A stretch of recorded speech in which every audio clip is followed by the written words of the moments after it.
ମୁଁ କହିଲି ହଇରେ ଫେସବୁକ୍ ମେସେଞ୍ଜର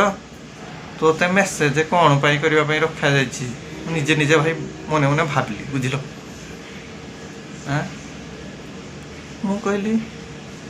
ମେସେଞ୍ଜରଟା ଯିଏ ଚିହ୍ନା ଜଣା ଯାହା ପାଖରେ ଫୋନ୍ ନମ୍ବର ନାହିଁ ନେ ସାଙ୍ଗସାଥି ପୁରୁଣା ତାକୁ ମେସେଜଟେ ହାଲୋ ହାଇଡ଼େ କରିଦେଲା ବୁଝିଲ କି ନାଇଁ ଭାଇ। ହଁ ଭାଇ କୋଉଠି ଅଛୁ ତୋ ନମ୍ବର ନାହିଁ ନେ ଦେ ଟିକେ କଥାବାର୍ତ୍ତା ହେବା ଆମେ ପୁରୁଣା ସାଙ୍ଗ ସ୍କୁଲ ବେଳର ସାଙ୍ଗ ବୁଝିପାରିଲନି ଏମିତି ସେମିତି କଥାବାର୍ତ୍ତା କି ଆଉ କାହାକୁ ଫେସବୁକ୍ରେ ଆଉ କାହା ସାଙ୍ଗରେ ଫ୍ରେଣ୍ଡ ହେଲ ମାନିଲି କଥାବାର୍ତ୍ତା ହେଲ ବୁଝିପାରିଲନି ଗୋଟେ ଟାଇମ୍ ପାସ୍ କଲ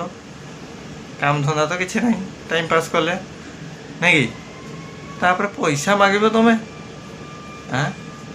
ଭାଇ ଏତେ ଧନ୍ଦା ଅଛି ପଇସା କର ପଇସା କମ ଆକୁ ତାକୁ ମାଗିକି ଠକି ଯାଚିକି ଖାଇବାରେ ଭାରି ମନ ସବୁ ଗୁଡ଼ାକ ଭାଇ ହେଲେ ପୁଅ କେହି ଗୋଟେ ବି ଝିଅ ନାହିଁ ବୁଝିଲ।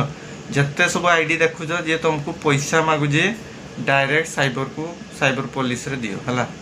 ଆଇଡି ଦିଅ ତାର ବ୍ଲକ୍ ମାର ବ୍ଲକ୍ ମାରିଲା ବେଳେ କ'ଣ ପାଇଁ ବ୍ଲକ୍ ମାରୁଛ ହାରାସମେଣ୍ଟ ଗୋଟେ ଲେଖୁଛି କି ସାଇବର ଫ୍ରଡ୍ ଏଥିରେ କ୍ଲିକ୍ କର ତା ଆଇଡି ଅଟୋମେଟିକ୍